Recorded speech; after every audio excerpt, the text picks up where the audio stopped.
Hoje eu queria te convidar para parar um pouquinho e refletir comigo. Todos nós temos o direito de acreditarmos ou não naquilo que queremos. Mas reflete comigo. Se Jesus, um homem que mudou completamente a história, um homem que viveu anos atrás e até hoje as suas palavras, elas são faladas, as suas palavras, elas mudam vidas, elas mudam ambientes. A sua palavra também ainda traz um certo incômodo. Algumas pessoas querem mudá-la. Um homem com essa tamanha proporção de poder influenciar pessoas, você acha mesmo que ele não deveria fazer parte de estudos em todos os graus e níveis escolares? As palavras que ele usava faziam com que pessoas pudessem refletir sobre suas vidas passadas, presentes, futuro. As palavras de Cristo mudavam completamente a visão das pessoas sobre algum cenário. As palavras de Cristo impactavam tanto as pessoas que mudavam suas ações, que mudavam a sua perspectiva de vida. Como pode? Hoje em dia, as pessoas, às vezes, por tão mínimo criar uma frase de impacto, essa pessoa ela é levada a grandes patamares. Imagina Jesus, o quanto que ele fez. Você não acha que deveria ter um estudo mais aprofundado sobre esse homem? E se falarem assim, mas eu acho que Jesus ele é só uma história contada. Eu não sei muito se ele realmente existiu. Tá bom, mas quem contou essa história deveria então ser a pessoa estudada. Porque alguém que consegue fazer tudo totalmente contrário do que a mente humana é capaz. Porque todos os atos de Jesus, quando nós temos uma regra de vida, né? Vamos colocar assim. Jesus, ele mudava tudo. Quando todo mundo achava que ele faria de um jeito, ele fazia de outro. Teria que ser uma mente muito brilhante para poder ter os atos que Jesus teve, para usar as palavras que Jesus usou naquele tempo. Jesus, naquele tempo, já falava sobre ansiedade. Falava, não fiqueis ansiosos pelo dia de amanhã, não fiqueis ansiosos por coisa alguma. Jesus mandava que fosse contemplado o lírio dos campos. Jesus ensinava as pessoas a viver o presente.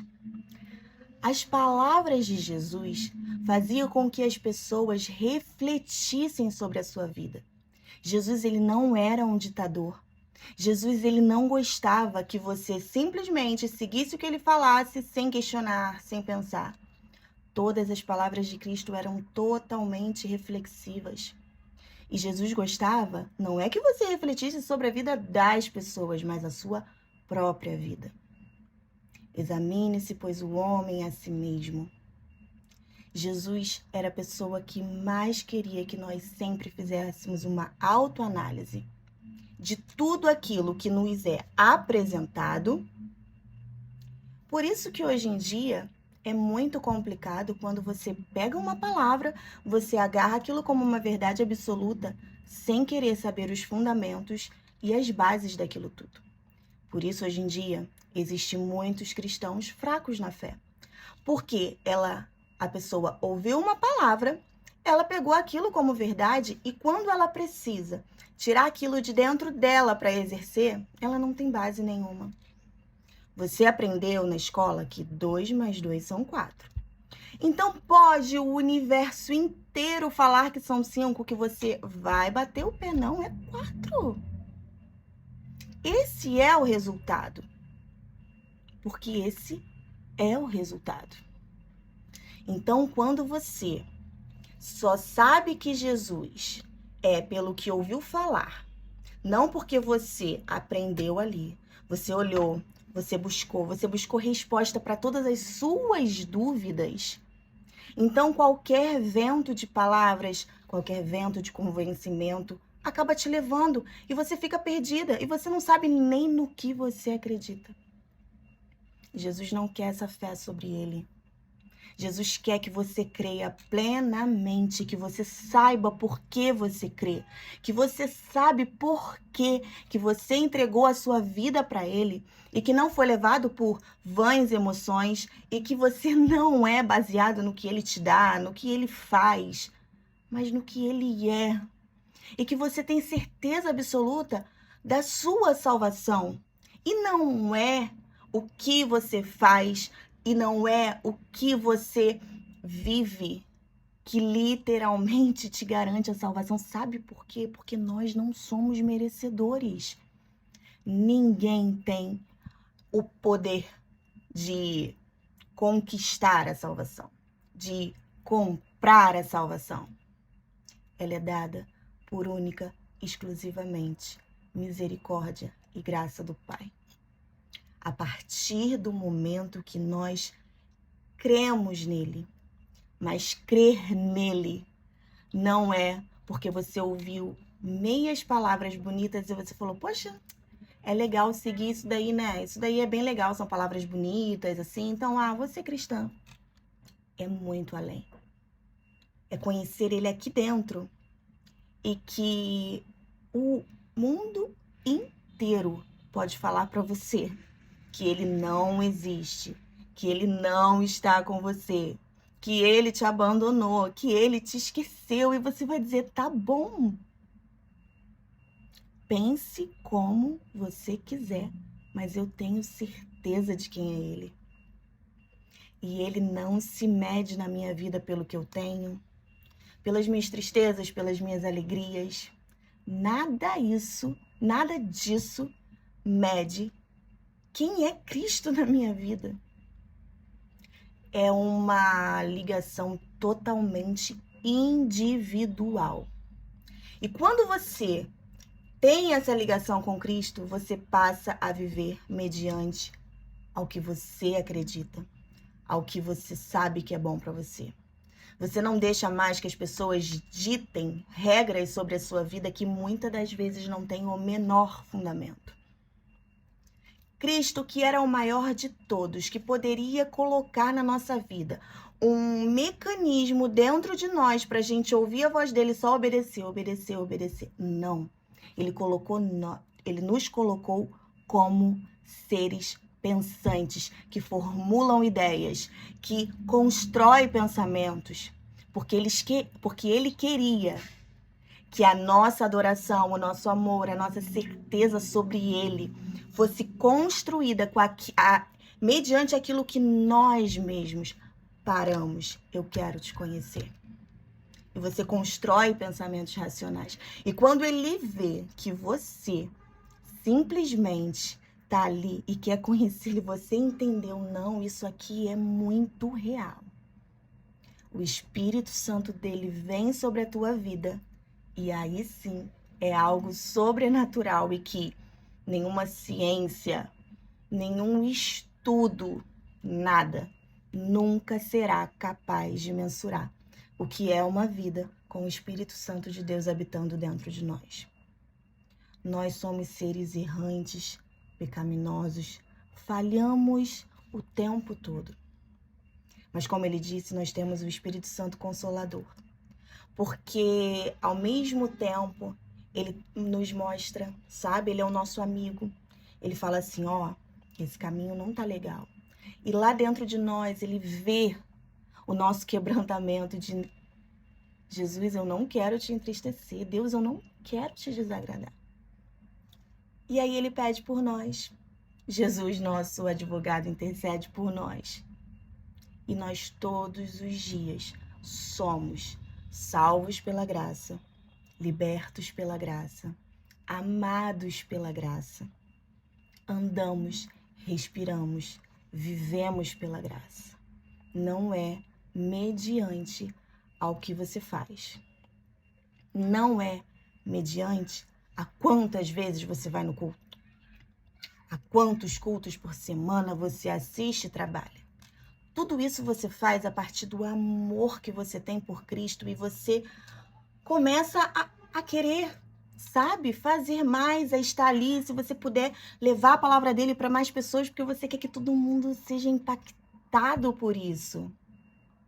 Mas entenda que a sua vida com Deus não depende das suas obras. Depende da sua vida com Ele. E Deus não quer que você seja uma pessoa mecânica, guiada. Sabe por quê? Porque a palavra dele dizia que haveriam falsos profetas. E aí? Como é que você saberia ou saberá discernir quem são esses? Somente quando você tiver base e certeza da palavra que você vive. Então você não vive enganada. Você não vive enganado com palavras vãs. Você não vive em terras infrutíferas. Você não vive com pessoas que falam e não vivem o que pregam. Então, o maior aprendizado que nós devemos ter sobre Jesus é que Ele quer que nós sejamos seres pensantes, construtores de pensamentos, que analisamos tudo antes de seguir qualquer coisa. Então, pensa bem o que tem guiado os seus pensamentos. Se os seus pensamentos são seus ou se eles são manipulados por qualquer coisa que seja. Ele quer que nós realmente sejamos pessoas totalmente livres. Então, às vezes, muitas pessoas acham que cristãos são prisioneiros. Para pensar. Se o prisioneiro realmente somos nós, que somos totalmente livres para escolher. E escolhemos porque queremos. Porque vemos que todas as outras coisas não fazem sentido. Ou você, que tenta sair, tenta sair dessa vida que você tem vivido, porque às vezes são vãs emoções, é tudo uma ilusão, quando você está em casa sozinho, sabe? É uma tristeza, às vezes você precisa estar na rua e não dentro da sua casa, porque tá uma bagunça. E aí você acha que você é livre nessa vida que você tenta fugir o tempo inteiro. E aí você usa o quê? Mecanismos de fuga, seja eles qual forem. Viagens. Aí às vezes a pessoa vai achar, nossa, viaja pra caramba, mas na verdade é pra fugir de uma realidade. Bebida, drogas, compulsão alimentar, seja o que for. Qualquer coisa que você tenta focar, que você tenta usar para que aquela tua realidade desapareça, nem que seja por um pouquinho de tempo. Já a vida com Cristo, a gente vive plenamente a realidade. A gente sabe que a vida não é perfeita, mas a gente sabe também, tá bom, amanhã vai melhorar. Tá bom, tá acontecendo aqui, mas a minha vida mesmo não é aqui. Tudo aqui eu vivo, mas a minha vida na eternidade, ela já está garantida. O Pai já me prometeu e eu não tenho dúvida nenhuma. Não há nada que você possa me falar que me faça duvidar da salvação que Cristo me entregou por misericórdia, por um amor que eu não merecia, não mereço e nunca merecerei, porque eu não sou capaz de fazer nada para ser merecedora. E Ele mesmo assim me amou e me concedeu uma vida na eternidade, de plenitude, de graça, de felicidade, de paz. Então pensa nisso. Quando você achar mesmo que você está fazendo tudo e que você é livre, pensa se a sua vida realmente é uma liberdade ou é uma prisão disfarçada. Pensa sobre isso, tá? A coisa que Cristo mais quer te dar é uma vida literalmente livre de tudo. E somente nele você alcança.